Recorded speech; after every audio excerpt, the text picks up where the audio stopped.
नमस्कार, मैं हूं मनोज मनु। आप देख रहे हैं इंडिया न्यूज। कश्मीर एक ऐसा नाम जिसके साथ इतिहास जुड़ा है, राजनीति जुड़ी है और दशकों पुराना विवाद भी जुड़ा हुआ है। लेकिन इस बार चर्चा के केंद्र में गिलगिट बाल्टिस्तान, जहां पर पाकिस्तान चुनाव कराने जा रहा है और भारत ने इस पर कड़ा ऐतराज जता दिया है। भारत का साफ कहना है कि गिलगिट बाल्टिस्तान जम्मू कश्मीर और लद्दाख का अभिन्न हिस्सा है।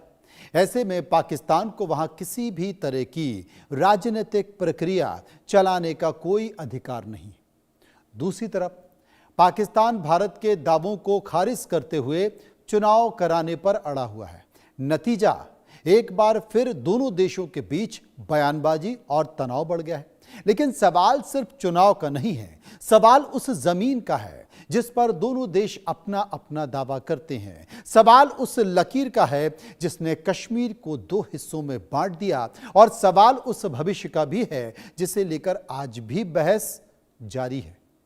आखिर गिलगिट बाल्टिस्तान इतना महत्वपूर्ण क्यों है? पाकिस्तान वहां चुनाव क्यों करा रहा है और क्या इन चुनावों का असर कश्मीर विवाद पर भी पड़ेगा? क्योंकि गिलगिट बाल्टिस्तान चुनाव पर संग्राम लगातार जारी है। भारत के विरोध से पाकिस्तान परेशान है। भारत की आपत्ति पर अब पाकिस्तान में घमासान मचा हुआ है और यही कारण है कि जवाबी बयान से इस वक्त तूफान बढ़ गया है, तनाव का तूफान बढ़ गया है। क्योंकि तमाम सारी परिस्थितियों के बीच जो गिलगिट का चुनाव है, चुनाव पर बवाल मचा हुआ है और तमाम सारी परिस्थितियों के मद्देनजर हुए अगर आप चीज़ों को देखें तो जो चुनाव पर वहां पर बवाल मचा हुआ है, उस बवाल को देखते हुए वहां की स्थिति और परिस्थिति अब बढ़ गई है। इन परिस्थितियों को देखते हुए जिसे लेकर भारत ने नेपाल को जमकर लताड़ भी लगाई है। पाकिस्तान के कब्जे वाले बाल्टिस्तान में चुनाव भारत ने किया है और भारत ने 7 जून को होने वाले चुनाव का विरोध भी किया है। ये चुनाव मान्य नहीं है। पाक की ये योजना पूरी तरह से भारत को अस्वीकार्य है, क्योंकि बाल्टिस्तान के 10 जिलों में 24 सीटों पर वोटिंग होगी। 7 जून को विधानसभा की 33 सीटों के लिए मतदान होना है। भारत ने कहा है कि पाकिस्तान को चुनाव कराने का अधिकार वहां पर नहीं है। फिलहाल इस इलाके पर पाकिस्तान का नियंत्रण है। ये भारत के केंद्र शासित प्रदेश लद्दाख का हिस्सा है। चुनाव को लेकर भारत और पाकिस्तान के बीच तनाव बढ़ा हुआ है और ये तनाव किस हद तक बढ़ेगा ये कहना मुश्किल है, क्योंकि भारत ने अपनी सख्त प्रतिक्रिया इसको लेकर दे दी है। अब जानते हैं कि आखिर क्या गिलगिट बाल्टिस्तान यहां पर क्यों ऐसी स्थिति बनी हुई है। तो बाल्टिस्तान एक पहाड़ी और रणनीतिक क्षेत्र है। ये भारत, पाकिस्तान, चीन और अफगानिस्तान के करीब है। 1947 से पहले ये जम्मू कश्मीर रियासत का हिस्सा रहा है और 1947 से 48 के युद्ध के बाद ये पाकिस्तान के नियंत्रण में चला गया। भारत आज भी इसे अपना अभिन्न हिस्सा मानता है। पाकिस्तान इस क्षेत्र को प्रशासन अपने नियंत्रण में चलाता है और भारत इसे केंद्र शासित प्रदेश लद्दाख का हिस्सा बताता है। यहाँ दुनिया की दूसरी सबसे ऊंची चोटी केटू है, केटू स्थित है और ये क्षेत्र चीन अब पाकिस्तान का जो आर्थिक गलियारा है, जिसे CPEC भी कहते हैं, उसके लिए भी इसे महत्वपूर्ण माना जाता है। इसलिए भारत की नज़र बहुत गंभीरता से बनी हुई है। लेकिन बाल्टिस्तान में चुनाव पर घमासान हो रहा है। भारत पाक में तनाव है, लेकिन ये भी समझते हैं कि आखिर ये तनाव शुरू कैसे हुआ। इसके ऑर्डर को गंभीरता से जानते हैं, क्योंकि बाल्टिस्तान में करीब 5.5 साल बाद यहाँ फिर से चुनाव होने जा रहे हैं। इससे पहले यहाँ नवंबर 2020 में चुनाव हुए थे। 2020 के चुनाव में यहाँ पर PTI को जीत मिली थी। 2020 की विधानसभा का जो कार्यकाल है वो 2025 में यहाँ पर खत्म हो गया था। बाद में मतदान की तारीख 7 जून 2026 तय कर दी गई थी और इसलिए 2018 में पाकिस्तान ने गिलगिट बाल्टिस्तान ऑर्डर को लागू किया। अब स्थानीय विधानसभा को ज्यादातर अधिकार दिए गए हैं। मुख्यमंत्री की भूमिका पहले से और ज्यादा यहां पर मजबूत की गई है। स्थानीय सरकार को कई नए प्रशासनिक अधिकार मिले हैं। गवर्नर का पद पहले की तरह यहां पर बरकरार रखा गया है। विधानसभा में 24 सदस्य सीधे जनता द्वारा चुने जाते हैं और महिलाओं के लिए 6 सीटें यहां पर आरक्षित हैं। तकनीकी विशेषज्ञ और उलेमाओं के लिए यहाँ पर 3 सीटों को आरक्षित किया गया है। विधानसभा की कुल 33 सदस्य होते हैं और इसी व्यवस्था के तहत यहाँ पर बाल्टिस्तान में चुनाव होते हैं। इन्हीं चुनाव का विरोध भारत कर रहा है। लेकिन यहाँ पर संग्राम क्यों मचा हुआ है? असल में 2019 में जम्मू कश्मीर का पुनर्गठन के बाद यहाँ पर परिसीमन लागू हुआ था, जिसके बाद जम्मू कश्मीर विधानसभा में 24 सीटें पीओके और पीओके के साथ साथ बाल्टिस्तान के लिए रिजर्व हैं। 2019 के जम्मू कश्मीर पुनर्गठन के बाद नया परिसीमन लागू हुआ। 24 सीटें पीओके और गिलगिट बाल्टिस्तान के लिए रिजर्व हैं। इन 24 सीटों पर फिलहाल चुनाव नहीं कराए जाते हैं। उसका कारण यह है कि यह क्षेत्र अभी भी पाकिस्तान के नियंत्रण में है। भारत इसे अपना अभिन्न हिस्सा मानता है और इसी वजह से विधानसभा में ये सीटें खाली रखी जाती हैं। सीटों को आरक्षित रखना भारत के क्षेत्रीय दावे को मजबूत भी करता है और दर्शाता भी है। जब तक इन क्षेत्रों पर भारत का वास्तविक नियंत्रण नहीं होता है, तब तक इन सीटों पर प्रतिनिधि नहीं चुने जाते हैं और इसी के कारण ऐसी व्यवस्था की है कि इन सीटों को खाली रखा गया है। अब तक तमाम सारी परिस्थितियों के बीच ये भी जान लेते हैं कि पाकिस्तान ने इसे लेकर क्या कहा है। ये समझना भी बहुत ज़रूरी है, क्योंकि पाकिस्तान ने भारत की आपत्ति को गलत बताया है। भारत की जो टिप्पणियां हैं वो सभी बेबुनियाद हैं, ये पाकिस्तान कह रहा है कि गलत हैं। पाक विदेश मंत्रालय ने भारत के दावों को खारिज कर दिया है। पाकिस्तान ने कश्मीर पर जनमत संग्रह कराने की मांग दोहरा दी है।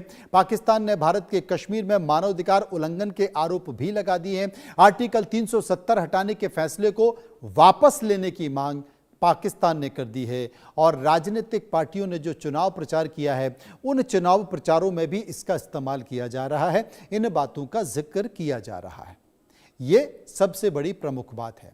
अब एक और खास बात है कि इन तमाम बातों के बीच भारत ने जो अपना दावा किया है, भारत ने जो चुनाव का विरोध किया है, वो चुनाव क्या कहते हैं, इस पर हम चर्चा करेंगे, समझने की कोशिश करेंगे। Major general Sudhakar defence expert मेरे साथ मौजूद हैं। मल्लिका पांडे विदेशी मामलों की जानकार मेरे साथ मौजूद होंगी। शुमेला सिद्दीकी पाकिस्तान से मेरे साथ लाइव जुड़ेंगी और उनसे भी हम समझने की कोशिश करेंगे। तो सबसे पहले सुधाकर जी के पास मैं चलूंगा, सुधाकर जी से जानने की कोशिश करूंगा। सुधाकर जी, बाल्टिस्तान को लेकर आप कहते हैं एक बार फिर से वहां चुनाव है, भारत ने इसका विरोध कर दिया है, आपकी प्रतिक्रिया? मनोज, सबसे पहले तहे दिल से धन्यवाद और आपने आपके शो के लिए मुझे इनवाइट किया। मेरे डिस्टिंग्विश्ड को पैनलिस्ट जो हैं उनको भी मैं बधाई देता हूं। जहां तक ये मसला है, ये टोटली अनकॉन्स्टिट्यूशनल है और इंटरनेशनल रूल्स बेस्ड ऑर्डर के मुताबिक वहां पे ये इलेक्शन कराना ये बिल्कुल ही गलत है। लेकिन सिर्फ इतना कहना तो पूरा नहीं होता है। तो हिंदुस्तान के सामने ऑप्शन क्या है मेरे सोच विचार के मुताबिक कि हमने 2019 को लोग कहते हैं ये कार्टोग्राफिक वॉरफेयर है, ये हमारा लेजिटिमेट राइट है। नक्शा को हमने दिखाया यूनियन टेरिटरी, इसमें कोई शक नहीं है। लेकिन आज का जो वातावरण है उसको मद्देनजर रखते हुए एक तरफ उत्तर की तरफ चाइना जो है वो अरुणाचल प्रदेश में रीनेमिंग करते जा रहा है। साउथ चाइना सी को 9 डैश लाइन पूरा 1980s में उसने इसी तरह शुरू किया था। अभी आइलैंड टेरिटरी जो है 9 डैश लाइन के अंदर 90% वो क्लेम कर रहा है पूरा एरिया। उसको एयरफील्ड्स वगैरह जो रिक्लेम कर रहे हैं, फोर्स डिप्लॉयमेंट होती जा रही है। और बाकी जो तिब्बत और जिनजियांग में क्या हो रहा है हमें मालूम है, वो कल्चरल जेनोसाइड हो रहे हैं, इंटीग्रेट करते जा रहा है। तो हम तो उसके बराबर सोच भी नहीं सकते, करना तो दूर की बात है जी।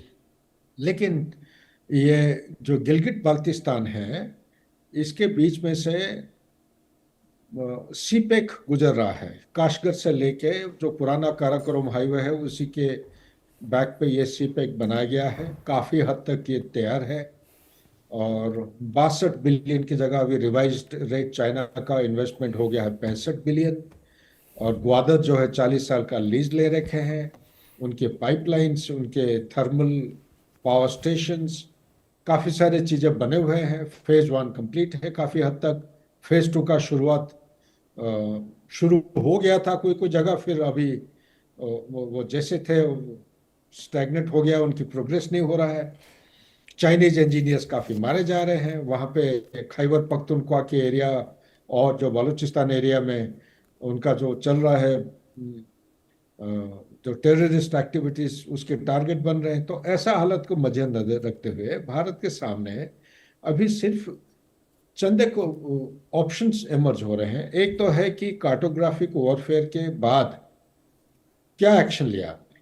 आपने एक मुद्दा बहुत बेहतरीन तरीके से हाईलाइट किए हैं कि हम्म। अगर 24 सीट हमारा विधानसभा में खाली है तो हिंदुस्तान को क्या रोक रहा है, क्यों नहीं हम उसकी इलेक्शन करा सकते हैं। हम्म।